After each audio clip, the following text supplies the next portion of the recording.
বগুড়ায় জন্ম শহীদ জিয়াউর রহমান।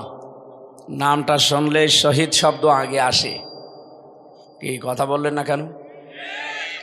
বগুড়ার নাম বাংলাদেশে কেউ যদি নাও জানে, অনেকে জানে, সবাই তো এটাকে চেনে শহীদ জিয়ার কারণে। বাংলাদেশে আরো বহু মানুষকে জিয়াউর রহমানের মতো মেরে ফেলা হয়েছে, তো তাদের নাম শুনলে মানুষ শহীদ জিয়া বলে না। আপনি আজ পর্যন্ত শুনেছেন যে কেউ বলেছে যে শহীদ বঙ্গবন্ধু?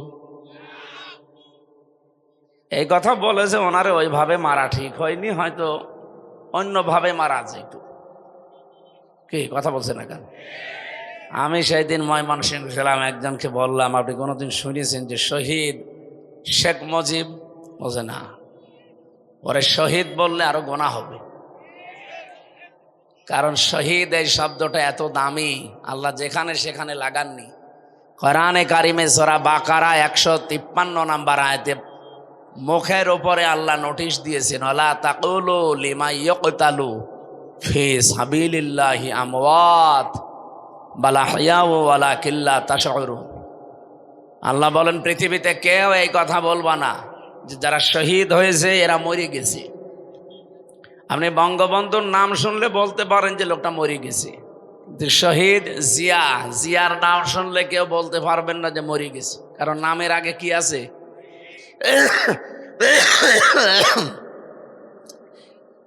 এইটাকে আমি নিষেধ করলাম? বলেন তো। আল্লাহ বলছেন বলবা না যে শহীদ যারা হয় তারা মরে গেছে, বরং তারা জীবিত, কিন্তু তোমরা টের পাও না। মুখের পরে মানুষ যেহেতু ধারণা করতে পারে, মানুষ ধারণা করে কি দিয়ে? অন্তরে। কিসে ধারণা করে? অন্তরের ওপরও আল্লাহ নিষেধ করেছেন, ওয়ালা তাহসাবান্নাল্লাযীনা কুতিলু ফি সাবিলিল্লাহি আমওয়াতা বাল আহইয়াউন ইনদা রাব্বিহিম ইরযাকুন। সূরা আলে ইমরান 169 নম্বর আয়াতে আছে, ধারণাও করবা না যারা শহীদ হয়েছে এরা মরে গেছে। না, এ ধারণা করাও জায়েজ নেই। এ ঘোষণা কার বলেন তো? আরো জোরে বলেন। কেন? ইনদা রাব্বিহিম ইরযাকুন, তারা রবের কাছে খাবার পাচ্ছে, আল্লাহ নিজে তাদেরকে রিজিক দিচ্ছে। ঘুমিয়ে থাকলে খাওয়া লাগে? আরো জোরে বলেন। মানুষ জেগে থাকলে খাওয়া লাগে। এই জন্য শহীদ যারা হয় এরা ঘুমিয়ে যায় না। আলহাজ মোশাররফ হোসেন এখন যদি মারা যান, যদি ঈমান নিয়ে মরতে পারেন, কবরে দিয়ে দেবেন, ঘুমিয়ে পড়বে, কিয়ামত পর্যন্ত ঘুমাবে। সিংগায় ফৎকার দিলে ওই দিন আল্লাহর দরবারে উঠবে জবাব দেওয়ার জন্য। এই শেষ, এর আগে পরে আর কিচ্ছু নেই। তাও ঈমান নিয়ে মরা লাগবে। কি নিয়ে? বলেন বলেন। কিন্তু শহীদ যারা হয়ে যায় এ মানুষগুলো ঘুমায় না, যেহেতু জেগে থাকলে খাওয়া লাগে, আর খেলে রক্ত গোশত মাংস তৈরি হয় না, আল্লাহ নিজে তাদেরকে খাওয়ায়, আর এগুলো তাদের শরীরে তৈরি হয়। হযরতে হামজা তার প্রমাণ। তিনি শহীদ হওয়ার 30 বছর পরে তার কবর একবার ভেঙে গিয়েছিল, মদিনায় ঢল হয়েছিল ব্যাপক আকারে। ছোটবেলায় তারা যারা যুদ্ধ করেছিল এখন তারা মুরব্বী হয়ে গেছে, খোঁজ খবর নিয়ে দেখতে দেখতে যেয়ে দেখে হযরতে হামজা 30 বছর আগে উহুদের ময়দানে যেখানে যেখানে তাকে আঘাত করেছিল কাফেররা, ওই জায়গা দিয়ে এখনো ফিনকে দিয়ে রক্ত বের হচ্ছে। বলেন তো, উনি 30 বছর যদি খাবার না খাবে তাহলে শরীরে রক্ত পেল কোথায়? বলেন।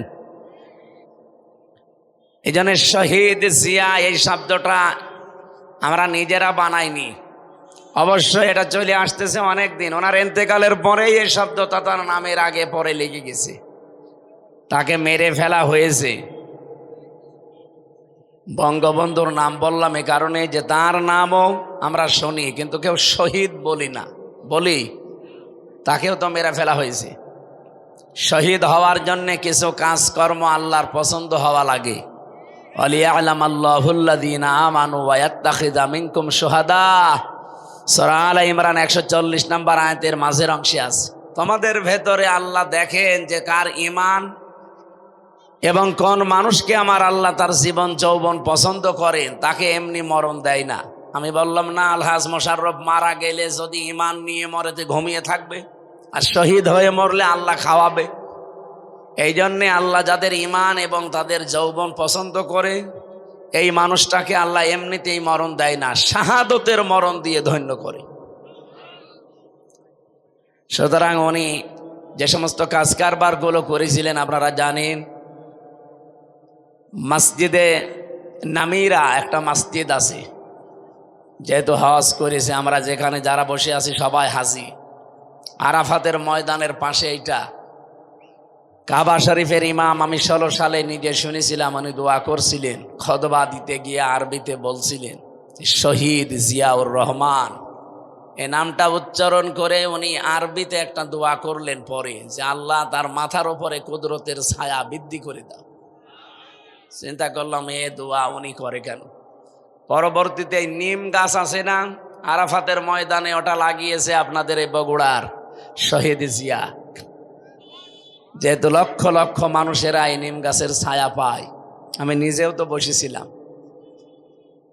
কি শান্তি ওই জায়গায়। বিশাল এরিয়া পড়ে আছে, হাজার হাজার লক্ষ লক্ষ গাছ লাগিয়ে উনি অমর হয়ে আছেন। আজ শুধু বাংলাদেশের হাজি, সারা বিশ্বের যত হাজি যায় সব ওই নিম গাছের নিচে। আমরা যেহেতু চিনি জানি তার নাম, এই জন্য দোয়া করি। অন্য দেশের লোক কি দোয়া করবে? তারা ওই যে ওখানে লেখা আছে সাজারাত জিয়া, আমরা নিম গাছ বলি, ওটা জিয়া গাছ বলে। দোয়া করে এই বলে, আল্লাহ এই ছায়াটা এই মরুভূমির ভেতরে উত্তপ্ত জায়গা, যেখানে 42 এমনকি 45-50 ডিগ্রি সেলসিয়াস চলছে, মাটি পুড়িয়ে মনে হয় তামা হয়ে যায়, এই রকম জায়গায় একটু যদি ছায়া পায় কত শান্তি লাগে জানেন। এই জায়গায় ওনার গাছ লাগানো, ওনার হাতের গাছ, কিয়ামত পর্যন্ত এই গাছের চারা থাকতেই থাকবে। আর উনি কিয়ামত পর্যন্ত আল্লাহর কাছে এই বান্দাদের দোয়া পেয়েই থাকবে। আরাফাতের ময়দানে দোয়া কবুল হয় আমরা জানি, এ প্রথম নাম্বারে সেই জায়গা। আমার বগুড়াতে না, শুধু যেখানেই যাই এমনিতেই মন থেকে শহীদদের জন্য আমি দোয়া করি। বিশেষ করে 24-এর 5 আগস্টের আগ পর্যন্ত যারা শহীদ হয়ে গেল এই দেশে, শহীদ আবু সাইদ, মুগ্ধ, রায়হান, ইয়ামিন, ফয়সাল সহ 2732 জন মানুষকে, ভাই যে বলছিলেন ফ্যাসিবাদী, আসলেই ফ্যাসিস্ট। আমিও আয়না ঘরে 10 দিন ছিলাম, মিনিটাই কি যে কষ্ট দেয় ওরা। আমি তো তাও ছোটটাই ছিলাম, ব্যারিস্টার আরমান ভাই ছিল বড়টাই। ওরা এরকম চেয়ারে বসিয়ে দেয়। আপনারা যে চেয়ার এখন দেখছেন ওটা কারেন্টের শর্ট দেওয়া চেয়ার, ওটা এভাবে খালি কাঁপে। আর আমাদেরকে যেটা বসিয়েছিল ওই চেয়ার কাঁপে না, ঘরে। হাত আর পায়ে ওরা ক্লিপ লাগিয়ে দেয়, গলার সাথে বেল্ট লাগিয়ে দেয় যেন নড়তে না পারে। একটা মেশিং আছে ওদের কাছে, ওটা নিয়ে এসে এই আঙ্গুলের কাছে, হাতের আর পায়ের কাছে ধরে, এমন মাপ করে মেশিং বানানো, শুধু একটা টিপ দেবে, একবারে আপনার এই নখগুলো খুলে চলে আসবে। নখ খুলে ফেলেন তো দেখেন ফিনকি দিয়ে রক্ত বের হবে। কি কথা বলছে না কেন? শুধু রক্ত বের হইলে যদি ছেড়ে দেয় তাও তো হয়, ওর ওপরে পাতলা লবণ ছিটিয়ে দেয়। আর ওই যে চেয়ারের ওপরে বসিয়ে একটা টিপ দেবে শুধু সুইচে, 1 মিনিটে 120 বার ঘুরবে। তাহলে সেকেন্ডে কয়বার? 2 বার। আপনার মাথার ভেতরে আল্লাহ এমন কিছু সূক্ষ্ম জিনিস দিয়ে রেখেছেন, আমরা দেখেছি বিজ্ঞান, এখানে কম্পিউটার ভিড়ান, আমি দেখাবো আপনাকে। ফ্রন্টাল লব আছে, অক্সিপিটাল লব আছে, প্যারাইটাল লব আছে, সেন্সরি কর্টেক্স আছে, মোটর কর্টেক্স আছে, ল্যাব আছে, এরকম 70,000 জিনিসে মাথার ভেতরে। এই যে মগজগুলো দেখতে পান, এত সূক্ষ্ম সূক্ষ্ম তার দেওয়া আছে এখানে, পুরা শরীর কন্ট্রোল করছে এখান থেকে। এগুলো ঝাঁকানি লাগে। 1 মিনিটে যদি 120 বার আপনাকে ঘোরানো যায় চেয়ারে বসে, 1 মিনিট পরে মনে হবে আমি 2-3 দুনিয়া দেখতে পাচ্ছি। যেহেতু রিমান্ডে অধিকাংশগুলো হিন্দু অফিসার পেয়েছিলাম, ওরা তো আর আল্লাহ রসুল বিশ্বাস করে না, তখন এই কথা বলতো যে কেমন লাগছে এখন আপনি 2-3 দুনিয়া দেখতে পাচ্ছেন না? হ্যাঁ দেখতে পাচ্ছি। বলে আপনাদের তো, আপনাদের আল্লাহ, আপনাদের নবী, আপনাদের মাওলানারা তো এই কথা বলে যে মরে গেলে নাকি 10 দুনিয়ার সমান জান্নাত পাওয়া যাবে, এবার 10 দুনিয়া দেখতে পাচ্ছেন। এই কথাগুলো ওই সময় শোনায়, কেমন লাগে বলেন তো? আমি এই কথাগুলো এখন বলছি, অথচ এটা আমার ফেস করা লেগেছে। বাস্তবে যে কত কঠিন অবস্থা ছিল, আমি এখন নিজেই আমার কেমন যেন শিউরে ওঠে শরীর যে আমি এইরকম জায়গায় ছিলাম। 3টা বছর ওরা এই ফাঁসির কন্ডেম সেলের ভেতরে 24 ঘন্টা তালা লাগিয়ে রাখত। সম্মানিত বগুড়াবাসী,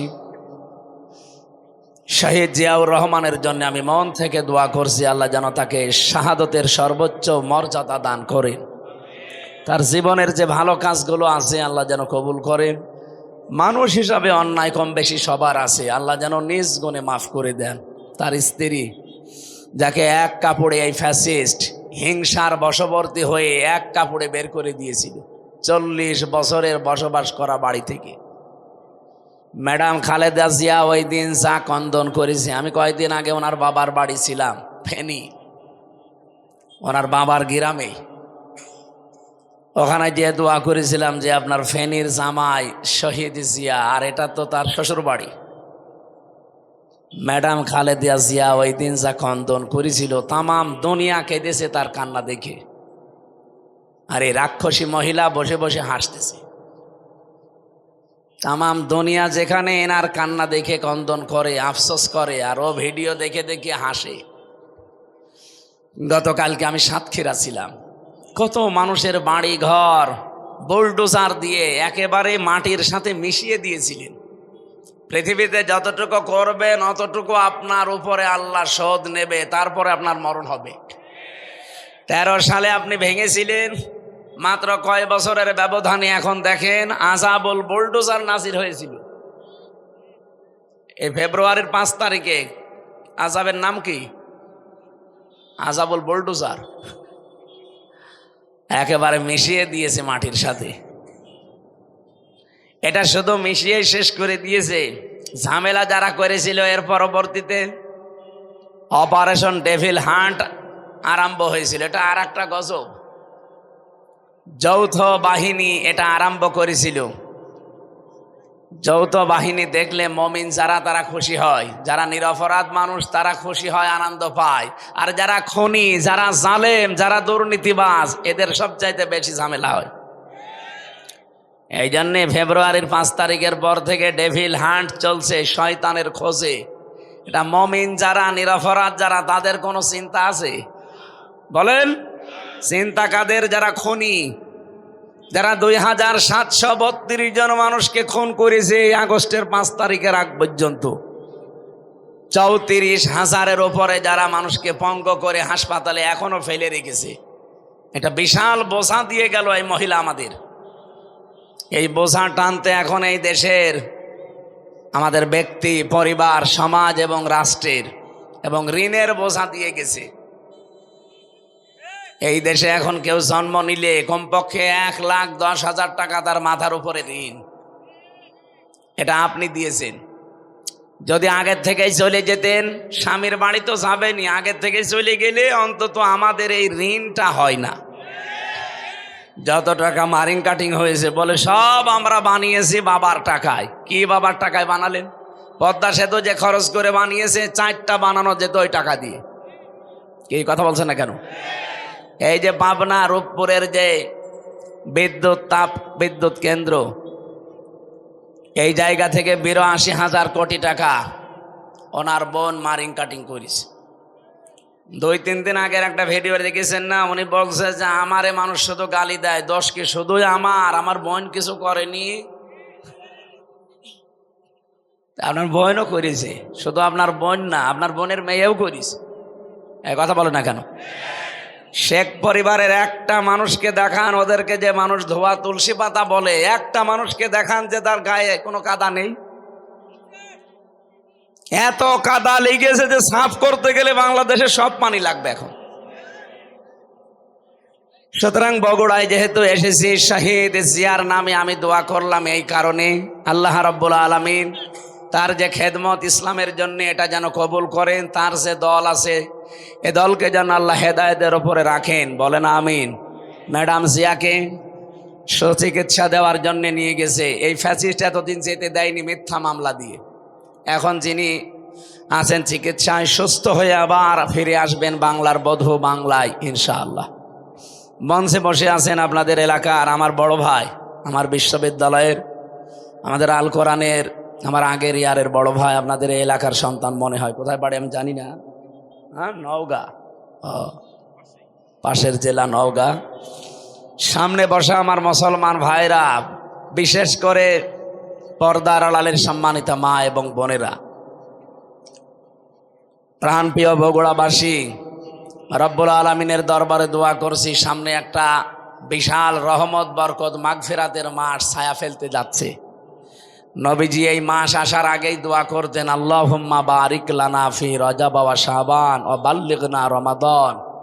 হে আল্লাহ, রজব আর শাবানের বরকত আমাদেরকে দান করো, রমজান পর্যন্ত আমাদের হায়াতটা বাড়িয়ে দাও।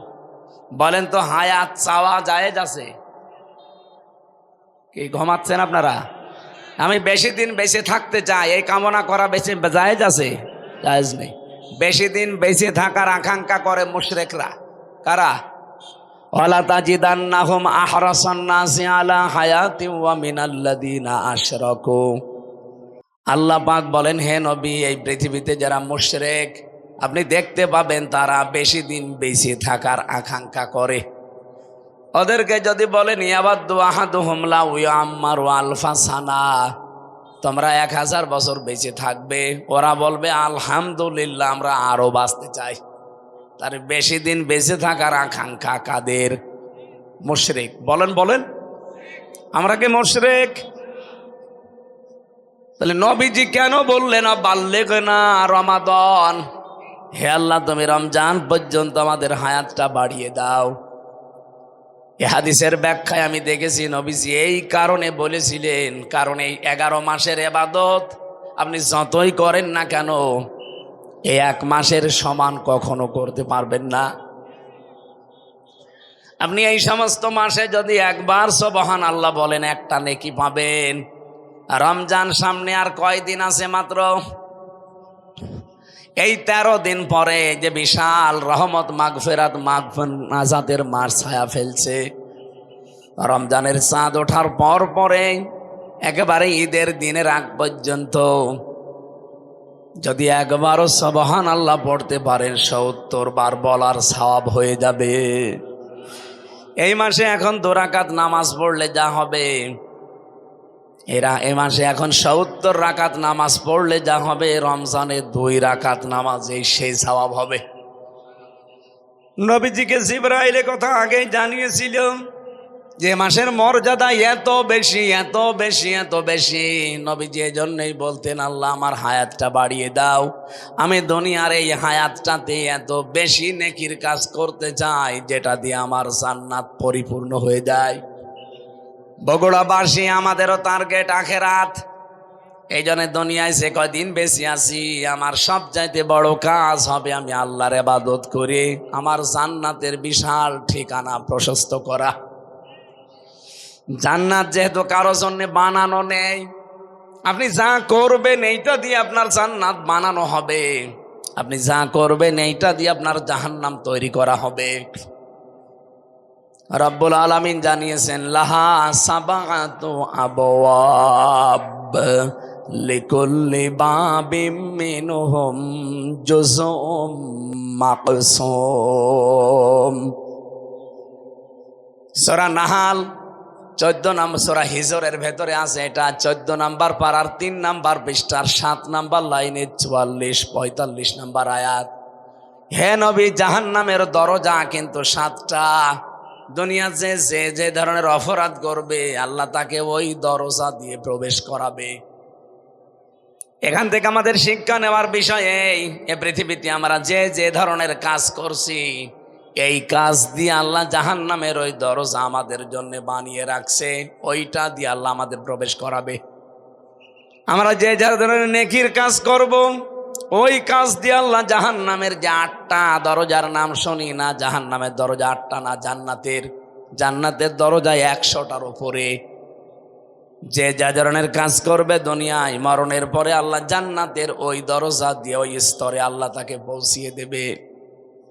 এই জন্য আমাদের এখন শিক্ষা নেওয়া লাগবে, যেহেতু রমজান সামনে আসছে, এমন এমন নেকির কাজে আমরা আঞ্জাম দিতে চাই সামনে। এমন কিছু কাজ আমাদের এই ছোট্ট জীবনে করতে চাই।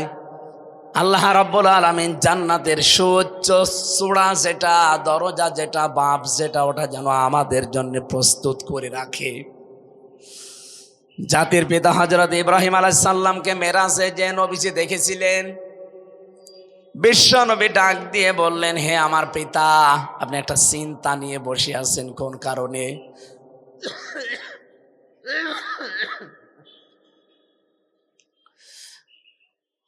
আমাদের জাতির পিতা যিনি হযরত ইব্রাহিম আলাইহিস সালাম, এটা আমার আল্লাহর বানানো, আর আমাদের বানানো যেটা, ওটা তো এখন ভেঙ্গে চুরে শেষ। আল্লাহ পাক হযরত ইব্রাহিমকে জাতির পিতা বানিয়েছিলেন। তিনি নবী মুহাম্মদুর রাসূলুল্লাহকে ডাক দিয়ে বললেন, হে আমার সন্তান, আমি যে বসে আছি কেন জানো? এই যে জান্নাত দেখতে পাচ্ছ, এই জান্নাতটা ফেরেশতারা বানাচ্ছিল। কেউ 2 তলা 3 তলা 4 তলা বানিয়ে বসে আছে আর কাজ করে না। এই জান্নাতটা যার জন্য বানাচ্ছিল, ওই লোকটা আগে ভালো ভালো কাজের আঞ্জাম দিত, নেকির কাজ করত। এই জন্য ফেরেশতাদের হাতে ইট বালি খোয়া এগুলো আসতো, ও জান্নাত বানাতেই থাকতো। কিন্তু লোকটা এখন ভালো কাজ করা ছেড়ে দিয়েছে। এই জন্য ফেরেশতাদের হাতে আর ইটও আসে না, বালিও আসে না। কি দিয়ে ফেরেশতারা জান্নাত বানাবে? দেখো বসে আছে। তোমার উম্মতদেরকে ফিরে যে বলবে, জান্নাতের মাটি কিন্তু বড় উর্বর। দুনিয়ায় যেই কয়দিন হায়াত আছে তাদের, তারা যেন এমন এমন কাজ করে যে তাদের জান্নাতটা যেন কমপ্লিট থাকে। বলেন সুবহানাল্লাহ। বগুড়াবাসী, এমন কোনো কাজ যদি আমরা করে যাই যে একতলা হওয়ার পরে লিনটেন পর্যন্ত উঠে বসে আছে, আমার আর কাজ কারবার নেই, আমি ভালো কাজে আঞ্জাম দিতে পারি নাই, মরে গেলাম। আল্লাহ যদি জান্নাত আমারে দেয়ও, যে দেখবেন একতলা হয়ে আছে আর একতলা ছাদ নেই, ভালো লাগবে? যেহেতু চোখ বন্ধ হওয়ার পরে আর কোনো ভালো কাজ করার সুযোগ, আরো জোরে বলেন। এই জন্য যতটুকু হায়াত আছে এর ভেতরে এমন কাজের আঞ্জাম দেওয়া লাগবে যেন অল্প কাজে বেশি নেকি পাওয়া যায়।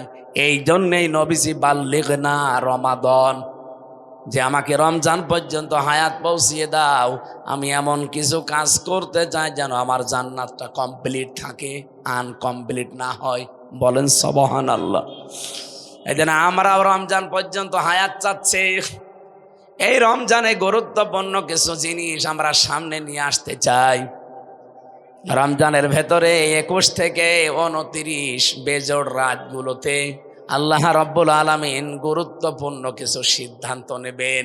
ফিহা ইফরাকু কুল্লু আমরিন হাকিম। আল্লাহ পাক বলেন, এই গুরুত্বপূর্ণ কিছু সিদ্ধান্ত এই রমজান মাসে আমি আল্লাহ নিতে চাই। এদিকে তাকান। এই যে রমজান মাসে যেখানে কোরআনে কারীম নাজিল করেছেন আল্লাহ, আমরা জানি সবে কদরে এটা, আর সেই আয়াতই আমি পড়েছি, ইন্না আনজালনাহু ফি লাইলাতিম মুবারাকা। অবশ্যই আমার এই কোরআন আমি একটা বরকতময় রজনীতে নাজিল করেছি। ইন্না কুন্না মুনজিরিন, অবশ্যই আমি আল্লাহ নিজেই এর সতর্ককারী। বলেন সুবহানাল্লাহ। এটা বাংলা অর্থ বললাম, এবার আমরা তাফসিরে যাচ্ছি। সূরা দুখানের আয়াত। কোন সূরা? এটা ক্লাস চলছে, জবাব দেন কোন সূরা? দোকান মানে ধোয়া। দোকান মানে কি?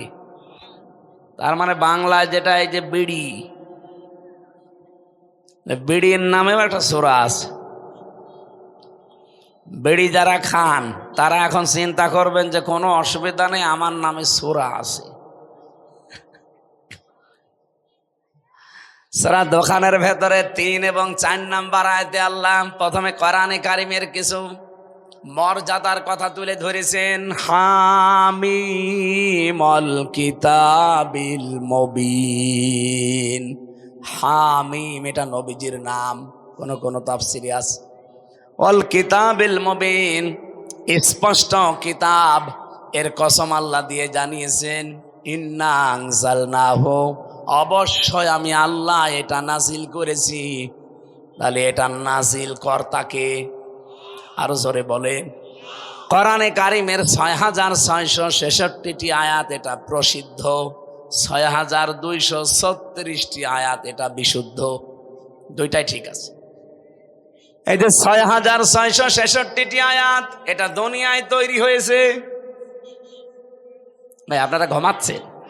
এটা দুনিয়ায় তৈরি হয়েছে। আল্লাহ বলেন এটা আমি নাজিল করেছি। তার মানে নাজিল হয় কোথা থেকে? উপর থেকে।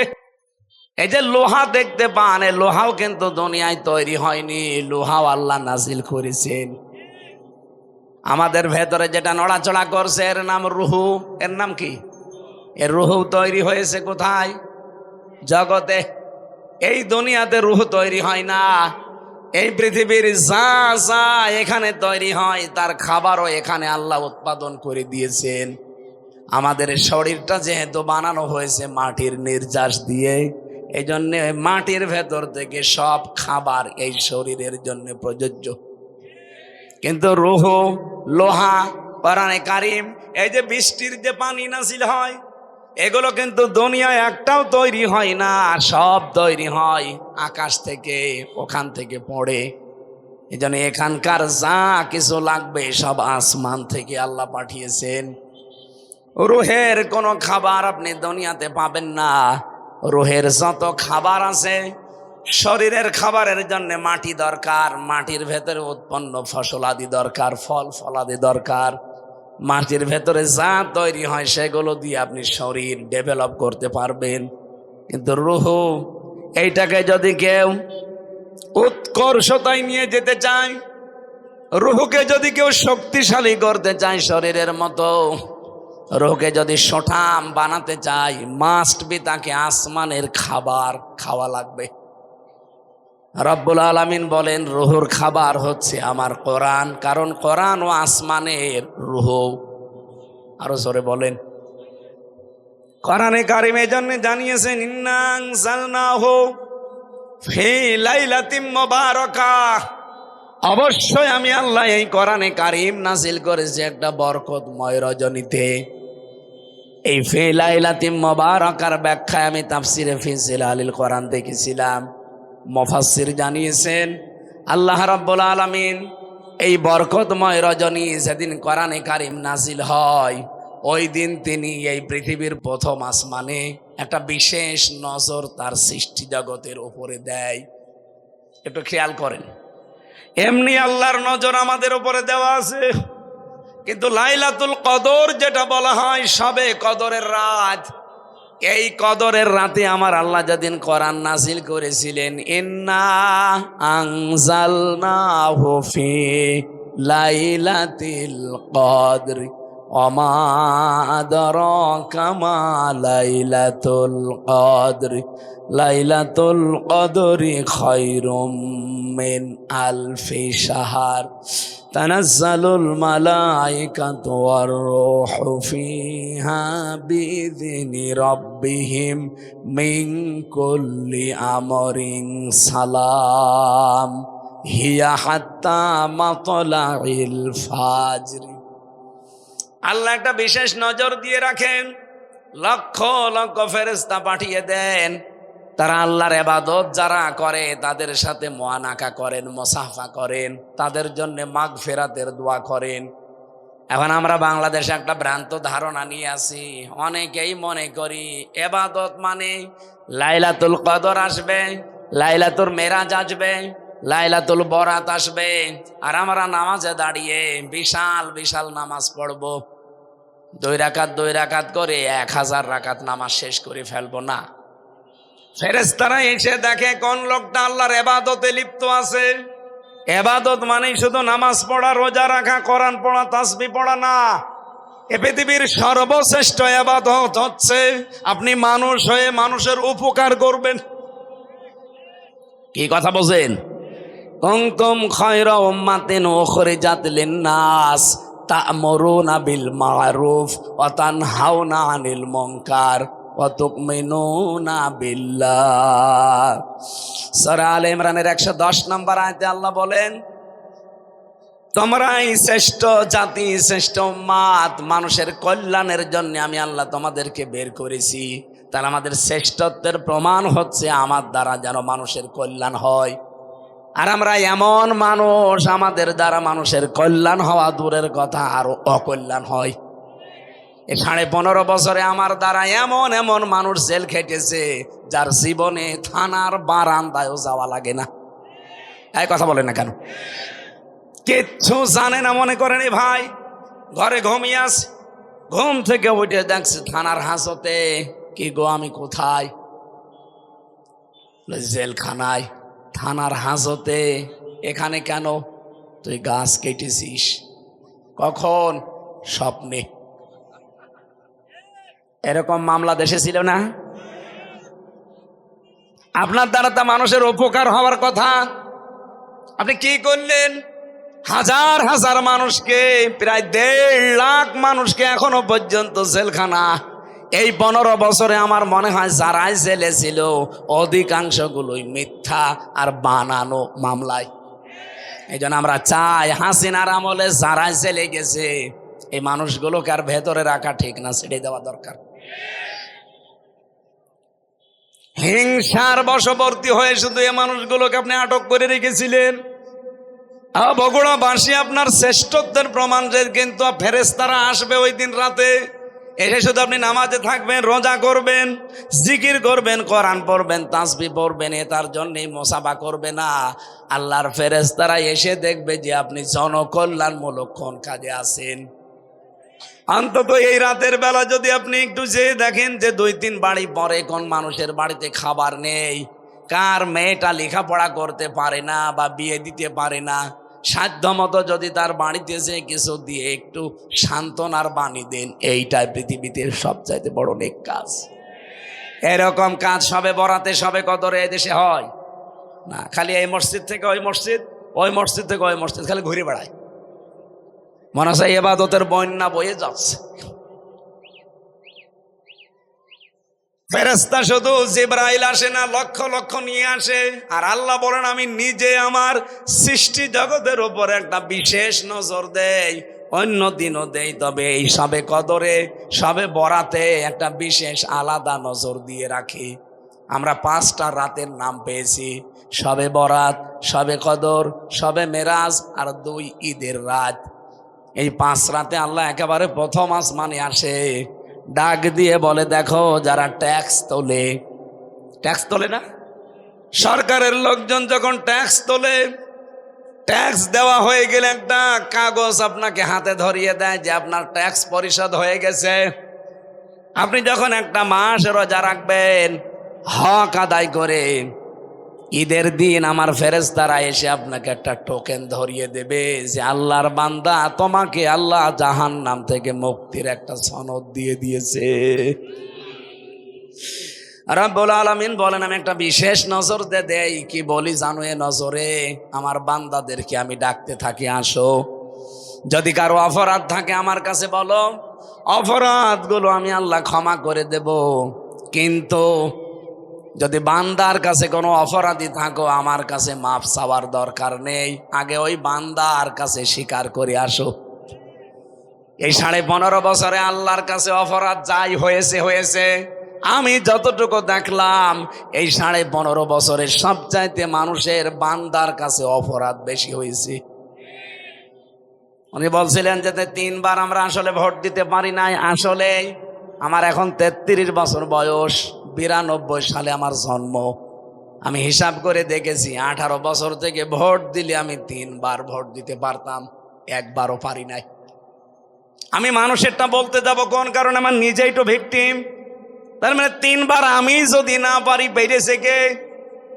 একবার তো একবারে 154 জন হয়ে গেলেন, আর একবার রাতের ভোট দিনে করে ফেললেন। এই কথা বলেন না কেন? ভোটটা কিন্তু আমার অধিকার ছিল, আমার হক ছিল, আপনি আমাকে দিতে দিলেন না। এটা রাতের ভোট যে দিনে হয়েছে এর প্রমাণ আমার সাথে এক ওসি ছিল, ওই যে নুসরাত হত্যা মামলার ওসি। উনি একদিন আমারে ফাঁসির কন্ডেম সেলের ভেতরে এসে আমারে বলছো, হুজুর আপনি জেলে এসেছেন, আমি খুব খুশি হয়েছি। কেন আপনি খুশি হয়েছেন? কোন কারণে? আমি জেলে পয়সা মরছি আর আপনি খুশি না? বলছে বাইরে আপনার ওয়াজ শুনতাম কিন্তু কাছে যেতে পারতাম না, আজকে একেবারে সরাসরি দুইজন এক জায়গায়, এই জন্য আপনি খুশি? কেন, কি প্রশ্ন করবেন বলেন? বলছে এই যে নির্বাচন গেল, আমি বাইরে ছিলাম সারা রাত, আমি কিন্তু আমার লোকজন দিয়ে ভোট কেটেছিলাম, ফজরের আজান দিলে বাক্সগুলো জায়গা মতো পাঠিয়ে দিয়েছি, এরপর আমি গোসল করলাম, অজু করলাম, তওবার নামাজ পড়লাম 2 রাকাত, এবার বললাম আস্তাগফিরুল্লাহ। বলছে আমার এই তাওবা কি হয়েছে? বললাম না।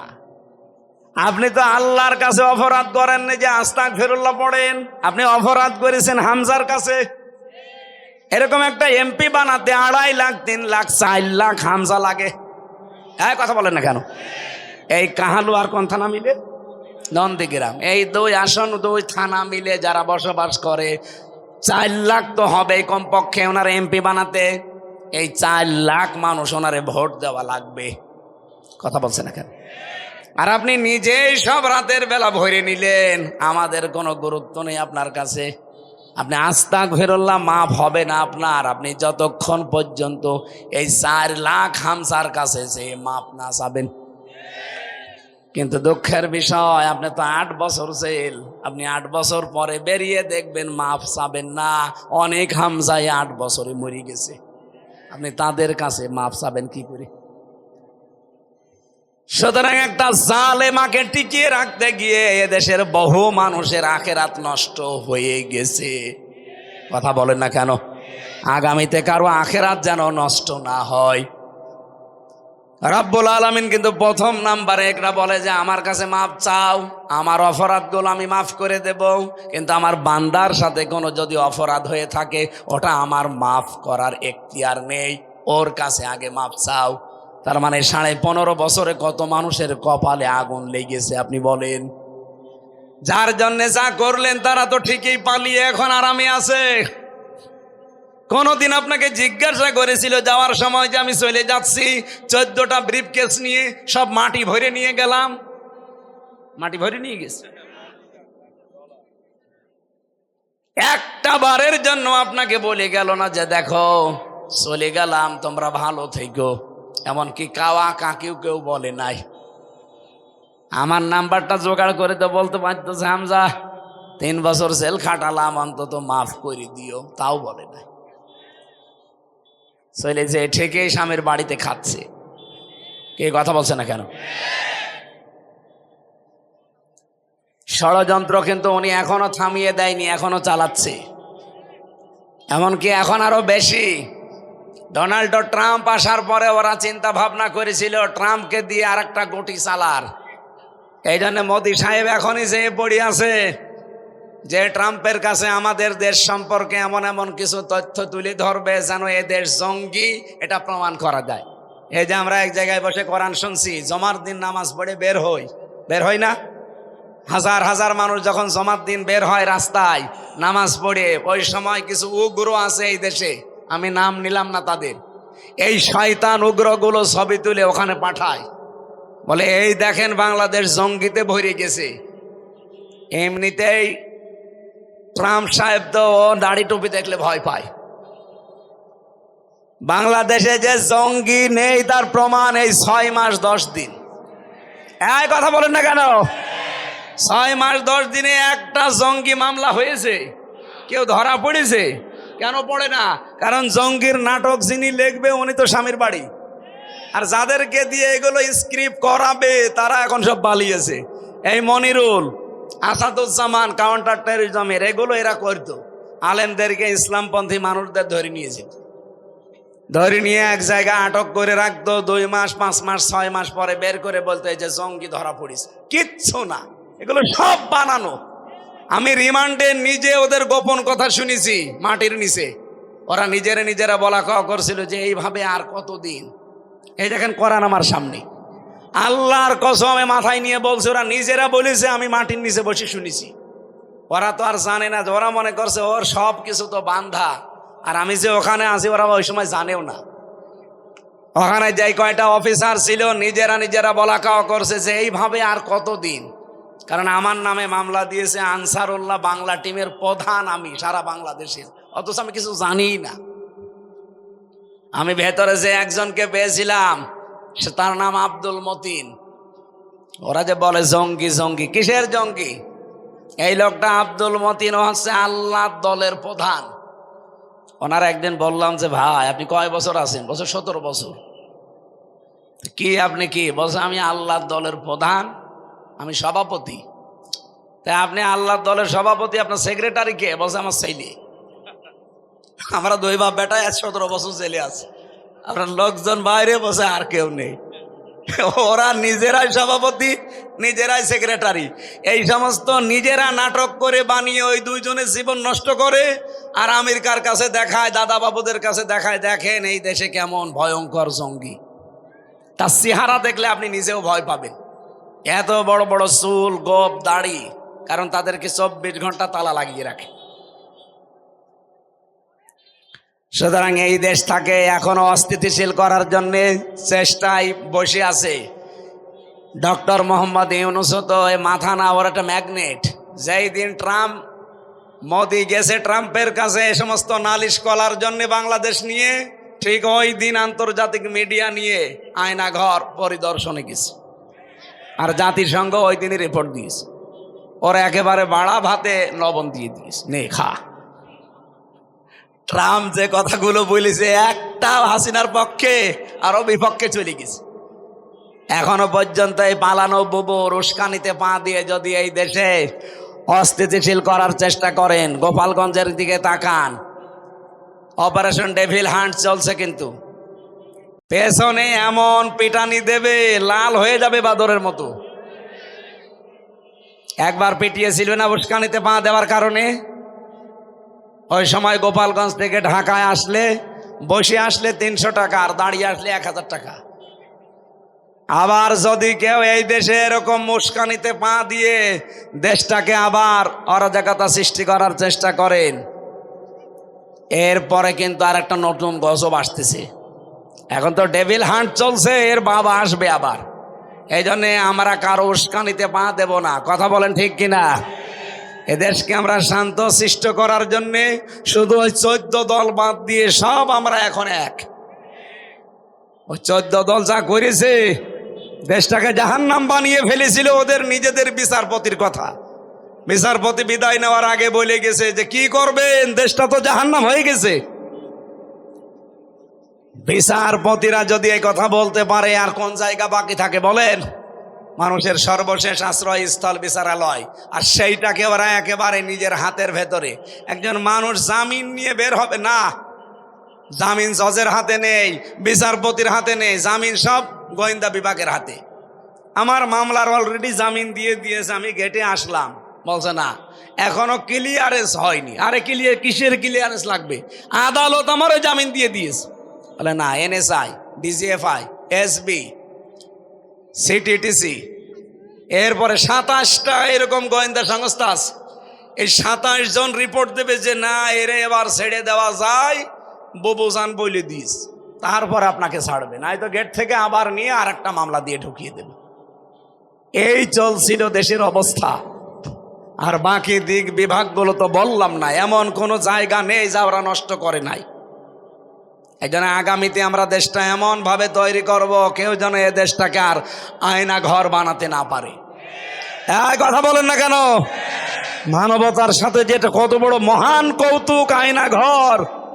আমি 10 দিনে হাফ পাগল হয়ে গেছি। আর যে লোকটা 8 বছর 10 বছর পড়ে আছে, 3.5 হাত এদিকে, এদিকে 1.5 হাত, সামনে একটা টয়লেট দেওয়া, 24 ঘন্টা আপনার পায়ের সাথে চেন বাঁধা থাকবে। আপনি চিন্তা করেন তো, নিজেকে ওই জায়গায় দাঁড় করিয়ে কয়দিন থাকতে পারবেন? এখনো পর্যন্ত অনেকে বলে না বাবু কি করেছে যে ওনার পালিয়ে যাওয়া লাগলো। তোমার সাথে তো করেনি। তোমার বাবারে যদি এভাবে আয়না ঘরে 10 বছর রেখে দিত, তুমি টের পেতে। কে কথা বলে না কেন?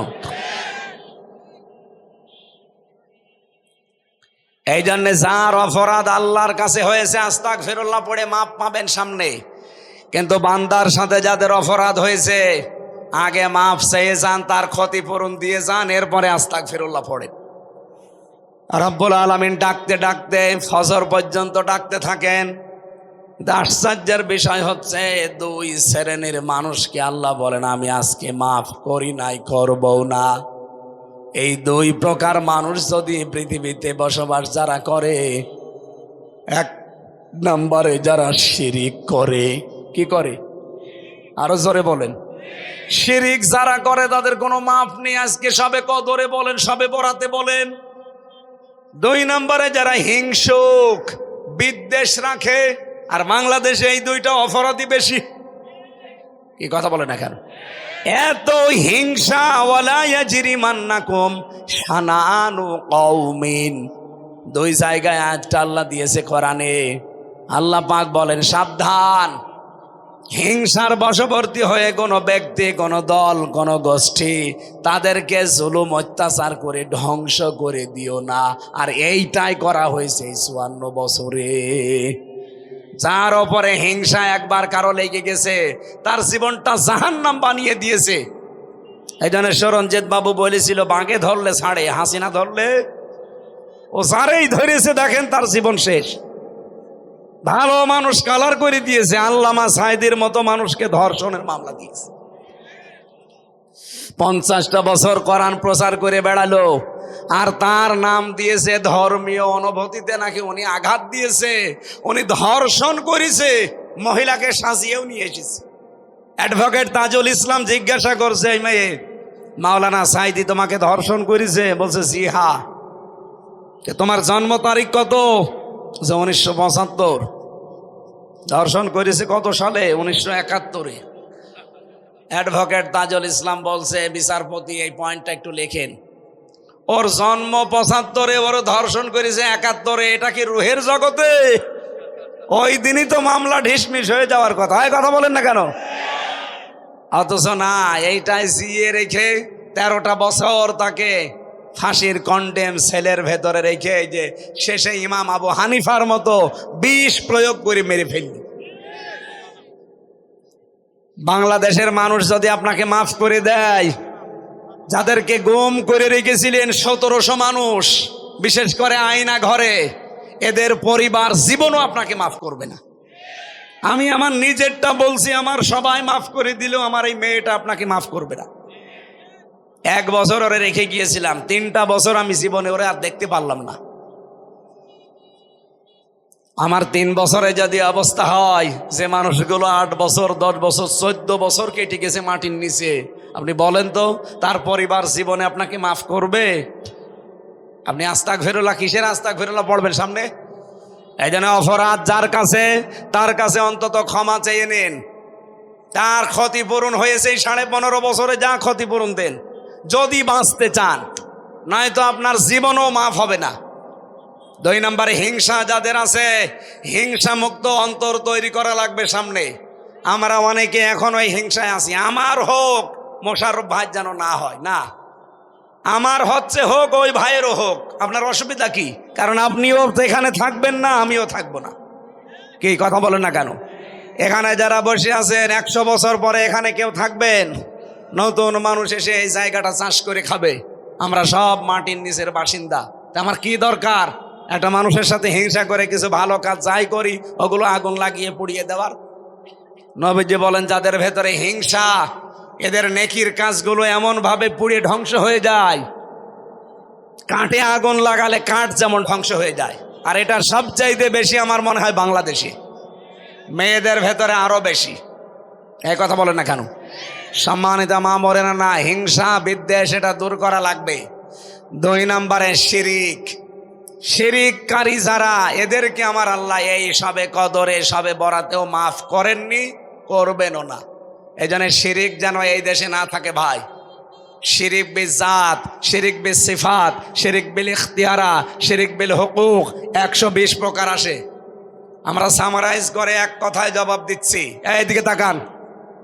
আল্লাহ যেটা পারে ওইটা অন্য কেউ পারে, এই বিশ্বাস করার নাম শিরিক। আর শিরিক যারা করে তারা মুশরিক। আর মুশরিক মরে গেলে বিনা হিসাবে, বিনা বিচারে জাহান্নামে। এ পর্যন্ত বুঝেছেন? বলেন বলেন। তাহলে শিরিক এখন থেকে মুক্ত হওয়া লাগবে না? শিরকের এক কথায় জবাব কি? আল্লাহ যেটা পারে ওটা অন্য কেউ পারে, এই বিশ্বাস করার নাম কি? সন্তান দিতে পারে কে? আরো জোরে। অন্য কেউ পারে না, কিছু বাবা পারে, কিছু হুজুর পারে। সেদিন ময়মনসিংহে এক লোক এসে আমার বলছে আমার শুধু মেয়ে হয়, এই আপেলটা পড়িয়ে দিন। আমি কি দিয়ে পড়বো? সূরা ফাতিহা পড়ছি। লোকটা আমার কানের কাছে মুখ নিয়ে বলছে, হুজুর এমন আপেল পড়বেন যেন ছেলে হয়। আমি কি ডাউনলোড করে নিয়ে আসবো ছেলে? আপেল ফেলে দিলাম। হুজুর আপেল ফেলে দিলেন মানে? ফেলে দেব না, করবো কি? তুমি আমার কানের কাছে মুখ নিয়ে বলো যে এমন আপেল পড়বেন যেন বারবার মেয়ে হয়, এবার যেন ছেলে হয়। আপেল পড়ে যদি ছেলে হইতো আমার 3টা মেয়ে হইতো না। আমি ম্যাডামরে শুধু আপেল পড়ে খাওয়াতাম। এখনো পর্যন্ত অনেকেরই বিশ্বাস আছে না। অথচ আমাদের জাতির পিতা আমাদের শিখিয়েছেন, বিয়ের পরে 86 বছর পার হয়ে গেছে, তারপরও কোনো মাজারে কোনো বাবার কাছে গিয়েছে? তিনি বলেছিলেন রব্বি হাবলি মিনাস সালিহিন, হে আল্লাহ আমাকে একটা নেককার সন্তান দান করো। কয় বছর বলেছিলেন? 86। বলেন বলেন। একটা নবী মানুষ, তাও যেমন তেমন নবী না, পাওয়ারফুল নবী। তিনি বিয়ের পরে 86 বছর দোয়া করার পরে আল্লাহ জবাব দিলেন ফাবাশশারনাহু বিগুলামিন হালিম, তোমাকে আমি ধৈর্যশীল সন্তানের সুসংবাদ দিলাম। নবীর দোয়া বিয়ের পরে যদি 86 বছর পরে কবুল হয়, আর আমাদের 2-4 বছরে আমরা হতাশ হয়ে পড়বো, মানে কোনো বাবার কাছে, কোনো মাজারে, কোনো কবরে, কোনো পীরের কাছে কোনো তাবিজ পড়া, আপেল পড়ায় হবে না। সন্তান দিতে পারে কে?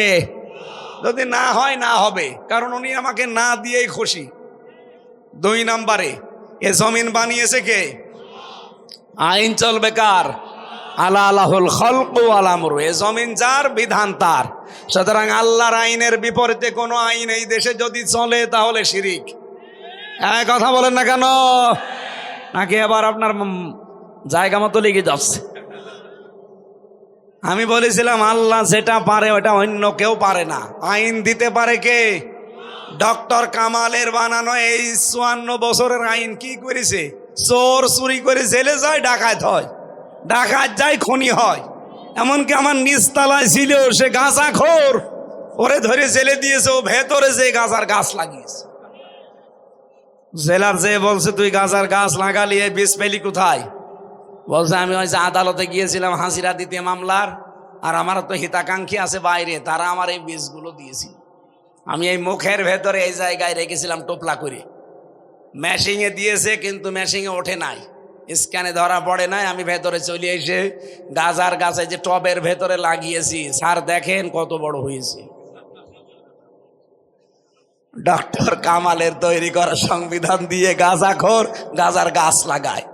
চোর যে 3 মাস পরে ডাকাত হয়, ডাকাত যে 10 বছর পরে মার্ডার মামলার আসামি হয়। এ কথা বলেন না কেন?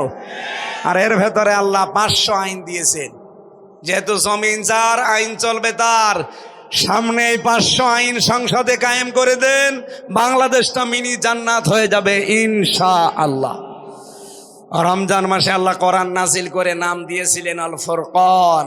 ফুরকান মানে সংবিধান। ফুরকান মানে কি? ফুরকান নামে একটা সূরাও কোরআনে আছে, সংবিধান নামে। এর 77টা আয়াত আছে, 73টা ধারা আছে।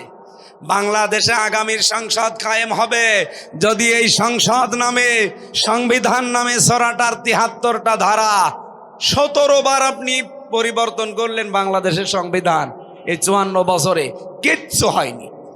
আর এটা পরিবর্তনও করা লাগবে না, একবার এই 73টা ধারা কায়েম করে দেন, বাংলাদেশটা আমরা আল্লাহর কসম মিনি জান্নাত হয়ে যাবে।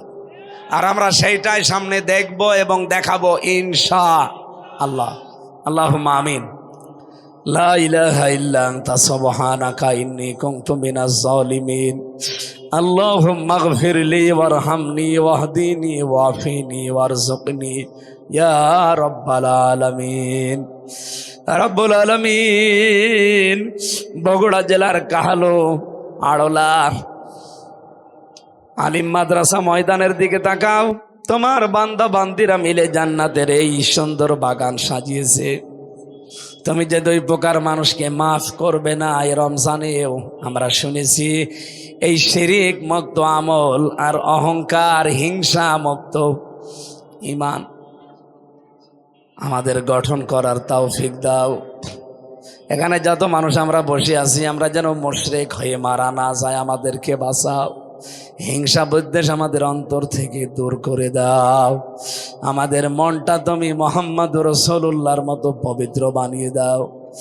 মাহফিলের সম্মানিত সভাপতি আমার আরাফাতের ভাই আলহাজ মাহবুর মণ্ডল কবুল করে নাও। প্রধান অতিথি আল্লাহ তাআলা বগুড়ার সন্তান আলহাজ মোশাররফ হোসেন তুমি মঞ্জুর করো। তার মা বাবাকে মাফ করে দাও।